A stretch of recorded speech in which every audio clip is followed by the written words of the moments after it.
Mass Effect Legendary Edition is released today, and we absolutely cannot wait to jump back into our favourite outer space opera. To get excited for a long-awaited return to the helm of the Normandy, we've compiled a list of the very best squad mates to bring along on your adventure. Turns out, making this list was a lot harder than you might expect. There are 20 companions across the epic trilogy, not including the Omega DLC, and all of them have a rich backstory with the opportunity of lifelong friendships, or, you know what I'm talking about. Narrowing down the top contenders was tough. Some words were said among our crew that cannot be taken back. Sorry, Liam. Maybe because I shot him in the face. Fair warning, this will include story spoilers to a decade-old trilogy, so if you're like Jim, we advise pushing the pause button until after you've played the game. With that said, here are our picks for the best squad mates in Mass Effect. And as expected, our list is definitive. Any dissenters will be kicked out of a 7,000-foot story building. Also, yeah, sorry Andromeda, not this time. Number 5, Urdnot Wrex. The biggest, baddest Krogan in the galaxy, Urdnot Wrex has always had a soft spot for Commander Shepard. Initially introduced in Mass Effect 1, Wrex is without a doubt the muscle of your team. On the battlefield, he charges headlong in with shotguns blazing and ragdoll ejects enemies farther than your best biotics could ever hope of doing. Off the battlefield, if you chat him up enough, he'll reveal himself to be the scarred, tank-like battlemaster that's as cushy on the inside as a teddy bear. What's most endearing about Wrex, though, is his character arc across the entire trilogy. From the very beginning, he wants to cure the genophage, basically a bioweapon that made it so that the Krogan can't reproduce. When we meet Wrex, the genophage has been in circulation for over 100 years, and the Krogan race are now facing extinction. On Vermeer, an important mission in Mass Effect 1, if you come between Wrex and a genophage cure, and can't talk him down with the right stats, the confrontation ends bloody, and could be the last time you ever see Wrex in the trilogy. However, if you do convince him and continue to engage with him over the next 2 games, his expansive character arc to cure the genophage is among the most fulfilling moments of the entire series. Number 4, Liara T'Soni. Ah, Liara, such fond Asari mind-meld memories of researching the Protheans, fighting your mum, and wondering what switch flipped in your head to go from the shy scientist to the sinister shadow broker. Just when you think you know a girl, huh? There's no getting around the fact that BioWare really wanted players to make a connection with Liara and put a lot of effort into making her the primary romance option. Yes, before Tali and Garrus had their day in the sequels, the choices in Mass Effect 1, where Liara was first introduced, is between her and the dispensable duo of Ashley and Kaidan. It's not even really a choice, is it? Perhaps on the first playthrough, some players might have stuck to the safe choice of making a human connection with the Alliance soldiers, but as the series progressed, Liara's arc made her the most human of the bunch. Liara struggled with purpose in life at the ever so young age of 106, but if she's in your squad, that Asari teen angst can be dispensed through her amazing use of biotic powers. Level her up to suck enemies into a singularity, lift them off the ground, and throw them into the nearest lava pit. Seriously, if you're about to play through the series, choose Liara because her biotic build options are unreal. There's really no way that Liara couldn't make this list. As far as character arcs go, Liara's is among the most developed in the entire series. If you play with her from the beginning, you'll see how the choices you make impact her life and her own choices. If you romance her, you'll get even more backstory, complexities, and a stunning yet infinitely sweet send-off during the Mass Effect 3 Citadel DLC. Been through a lot, haven't we? But it's been a good ride. Number 3, Mordin Solus. Everyone's favourite Salarian, which isn't saying much because Salarians are typically pretty annoying, Mordin Solus is the very best of them. A genius scientist, badass tech operative, and gifted singer to boot. Mordin is among the most developed characters in the entire game series. Mordin acts as somewhat of a foil to Wrex because Salarians invented the genophage, even if they never intended to use it. That said, when the genophage was dying out naturally through Krogan evolution, Mordin stepped in to make it last even longer. Obviously, there's a bit of a sinister nature to this choice, but for Mordin's character, who always thought objectively with an ends justify the means mentality, the Krogans were a threat that needed to be stopped. However, as the game progresses, he comes to regret this decision and is the main reason that the genophage cure happens at all. In a bombastic conclusion, he sacrifices his own life to save Eve and distribute the cure, and he does it all while singing Scientist Salarian. Ah, the feels! BioWare released this collection already. I need to play it all over again. Ah, no more Mordin clips. It's too much. Number 2, Tali.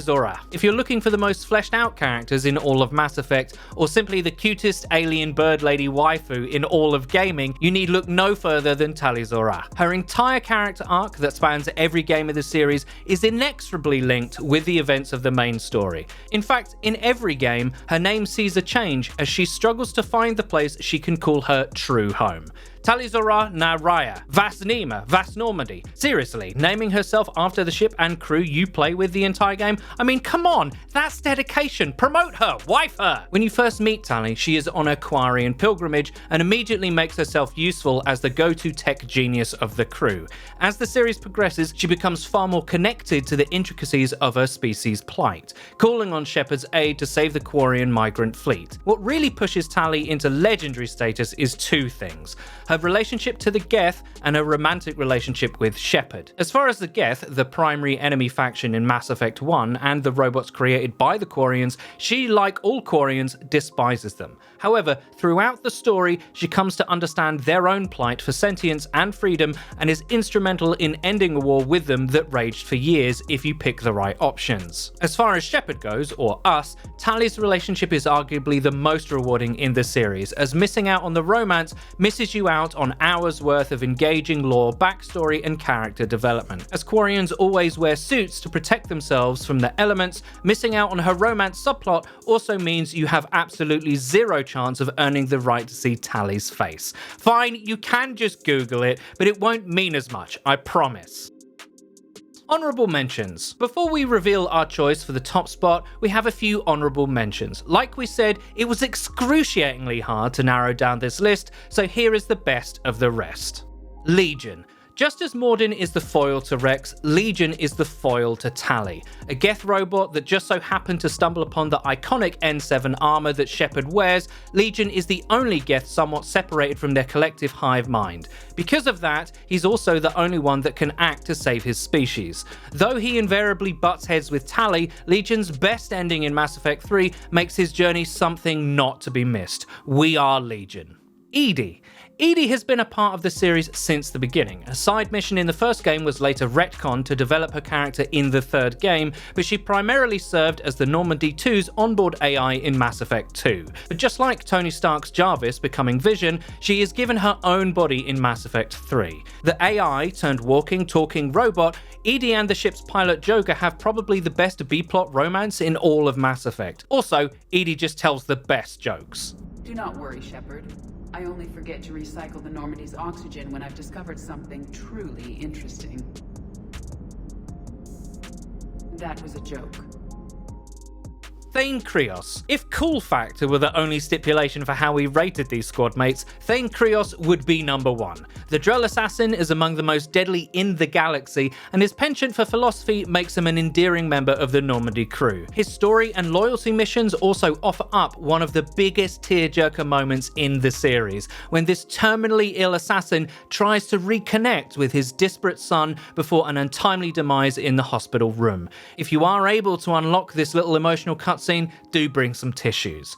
Now, drum roll please, our number 1 pick for best squad mate in Mass Effect goes to Garrus Vakarian. I knew it, you knew it, Liam knew it. Still not sorry, Liam. Garrus Vakarian, the CSEC officer turned archangel, turned savior of the galaxy alongside best bro or loving romance to Shepard, had to be at the top spot. His growth from beginning of the series to the end and his imperishable record as a faithful member of the Normandy cannot be overstated. Garrus was introduced in the first Mass Effect, hunting down the game's big bad Turian archenemy, Saren. However, in every game, his subplot was always integral to the main plot. In Mass Effect 2, where Shepard is sent to find the best squad mates in the galaxy for a suicide mission, one of the most badass of the bunch is called Archangel, someone who managed to anger every rival gang faction on Omega. When you meet Archangel, who turns out to be none other than Garrus, you're stunned and at the same time immeasurably impressed. A unified hate for him and everything he's been up to between games has brought the most bloodthirsty gangs in the galaxy together to take him down. See that? That's progress. In Mass Effect 3, Garrus's role really becomes refined. He becomes the leader of the Taurians he was always meant to be, and shares many emotional moments from his species' own sacrifices in the Reaper War. If there were ever a character that deserved their own spin-off series or fully fledged TV show, it would have to be Garrus Vakarian. Just make sure he's finished with those calibrations first. Yeah, I'm sorry, we had to do that. So guys, do you agree with our list, or are there a few characters that we missed out on? Let us know your own top 5 ranking in the comment section down below, and if you're interested in more gaming news or upcoming titles to keep an eye out for, please consider liking or subscribing for more. We'll see you guys next time.